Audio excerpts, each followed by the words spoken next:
Well, we are back in the studio with Gina Lamont. She's getting ready to do something live for us. This is great. Yeah. This is great. I'd like to say something. Is Go that ahead, okay? Sure. John, jump in anytime. Yeah, when I first met her, I fell in love with her music. It was just awesome. Aww. You know, she could sit there and just play. You know what I'm talking about. Right. Not have to be with the whole band and the whole thing. And I thought it was great. Yeah. So it was. I had a really fun time recording. Right, and it was.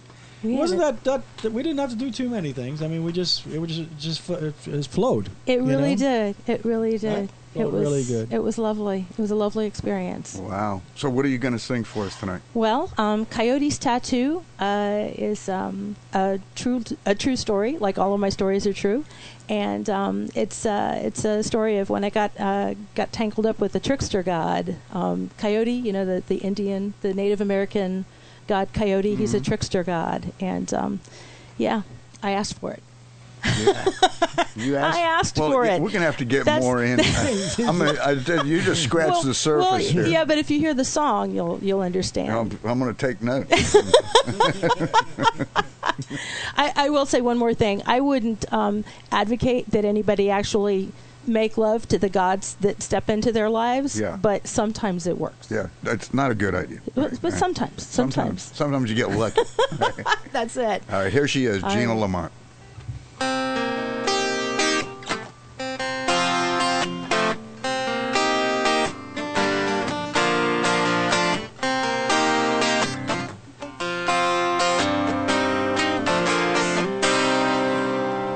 My life, it was lifeless, my life, it was plain. I wanted for love in so many ways. I asked the trickster, I asked him to call. I said, change my life, change it all.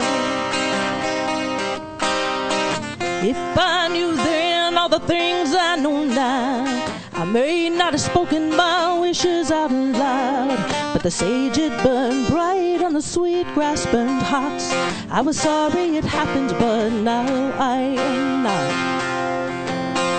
I was sorry it happened, but now I am not. Coyote crept in my bedroom that night. He whispered, you'll find the love of your life. He wouldn't say how and he couldn't say when. He'd repay all the pain that he'd send. The soul of the trickster, he breathed in the smoke. He said, I'd love to heal a heart that is broke. Oh, we made love and he said, I'll be back. And he didn't lie about that. No, he didn't lie about that.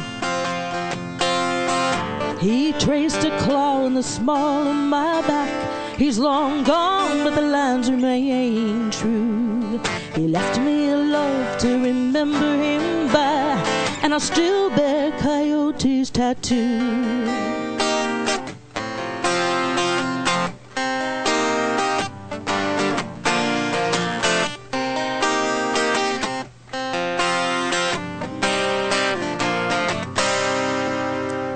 Coyote returned in the shape of a man, with a tiger ink tie and drumsticks in hand. He tapped out a rhythm right there on my skin, and the mark that he left burned within. Then he said, I must go, but you'll have your wish.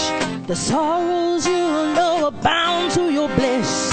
I may be the trickster, but I've loved you true, and you'll always bear my tattoo. You'll always bear my tattoo. And the pup that we made and the changes he wrought, I was sorry it happened, but now I am not. I was sorry it happened, but now I am not. He traced a claw in the small of my back. He's long gone, but the lines remain true. He left me a love to remember him by, and I still bear Coyote's tattoo.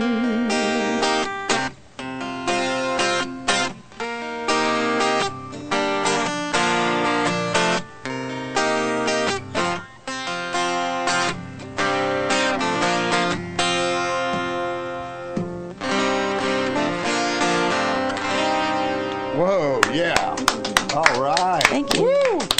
How about Thank you. that? How about that? Whoa. That was awesome. Awesome. You have a very unique voice. Thank you. A very unique Thank voice. you. I'm trying to think of where I've heard something even similar. It's very, very unique. I'm just making it up as I go along. It works.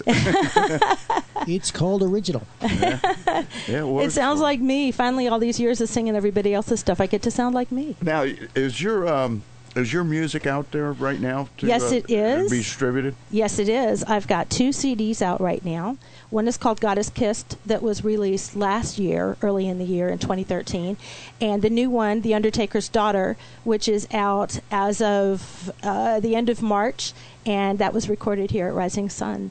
And really, really, really happy with both of them. Now tell everybody where they can get those. Oh, go to CD Baby, go to iTunes, go to Amazon.com, Rhapsody, Spotify. Go ahead and listen to every song 100 times, and I get a penny for each listen. That's awesome. And Google or look up in the search engine Mama Gina, M-A-M-A. Mama Gina. G-I-N-A, and you will find me out there. Wow. Well, right now, we know where you are. You're here in the studio at Born a Musician. Live. And glad to be here. That's right. That's right. And we're glad to have you. It's awesome. It's awesome.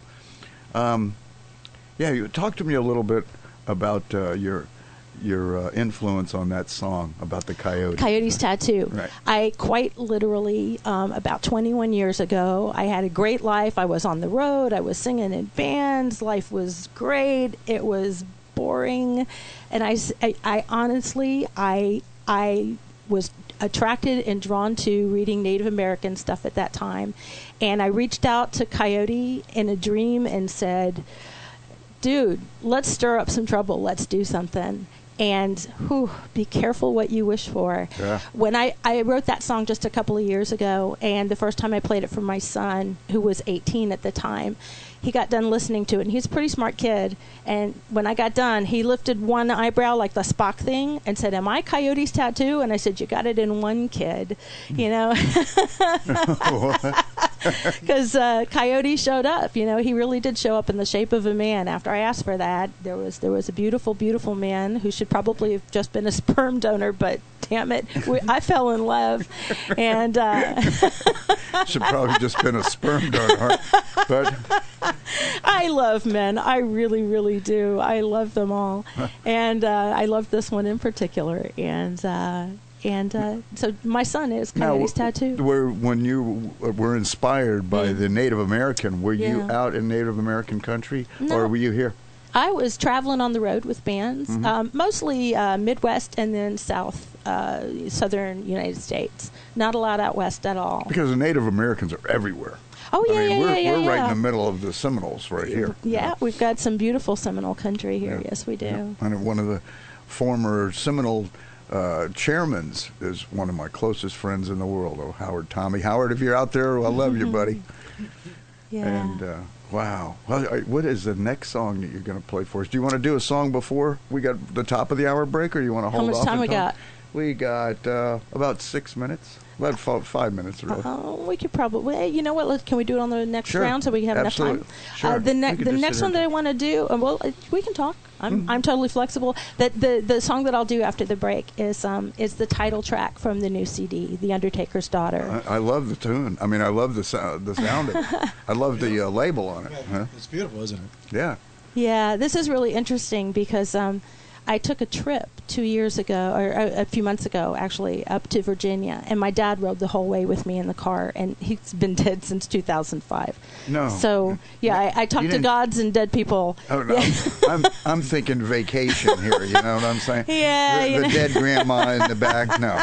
Well, see, they can't talk back to you. That's right. No. Right. Dad rode up with me, and he had something very important to say, and I couldn't quite hear him. And so when I got to the festival that I was going to be playing at, I sat down with my guitar, and the song just flowed. And it's I grew up in the back of a funeral home. Dad was a funeral director here in Tampa, And so you are the Undertaker's I daughter. am the Undertaker's daughter. Okay. I really, truly am. And it's not a worldwide wrestling thing. It's I It's grew not up. not a big stretch there for that one. No, and you know what? When my friends find out that I grew up in the back of a funeral home, they say it explains so much about me. Yeah. And She had to speak up. yeah, I bet you've seen some really strange things. Actually, it was just life. And Yeah? yeah, it was just like. Well, our childhood is always normal to us, right?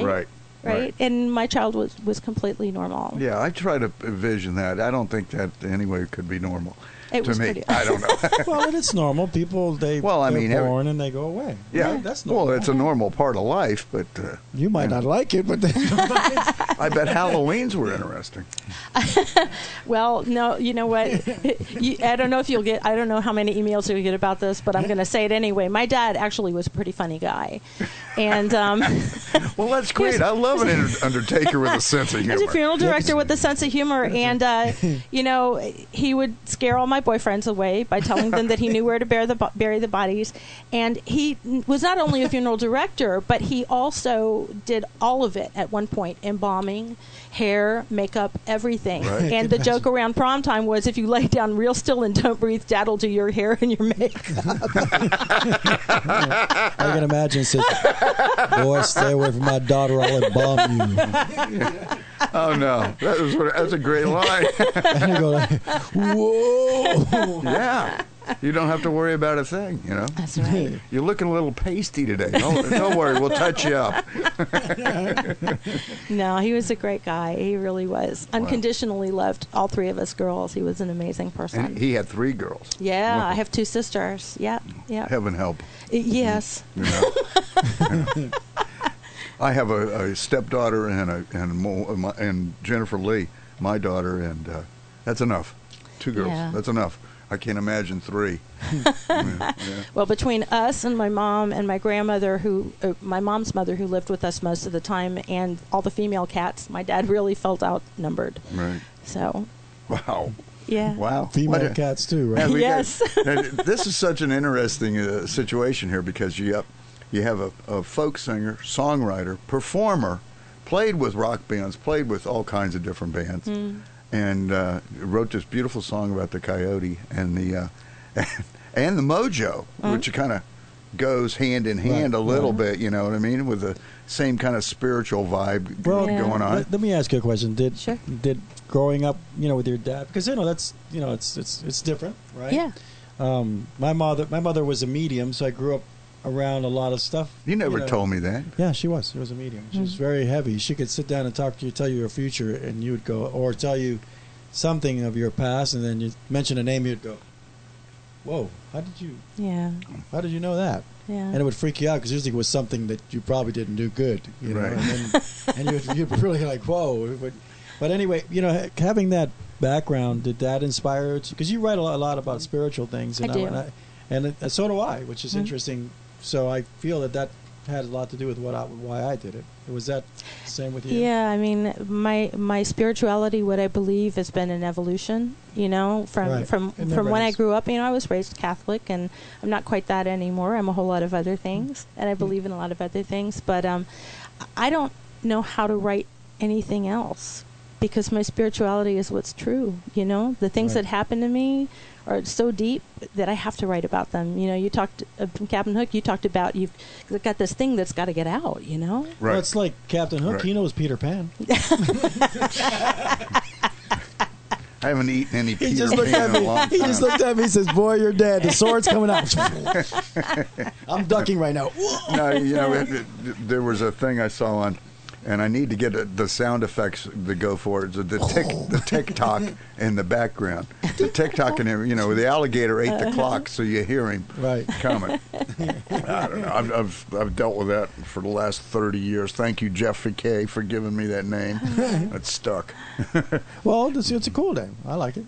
All right, you guys, we're coming up on the top of the hour. You're listening to Born a Musician, the radio show on WDBFradio.com.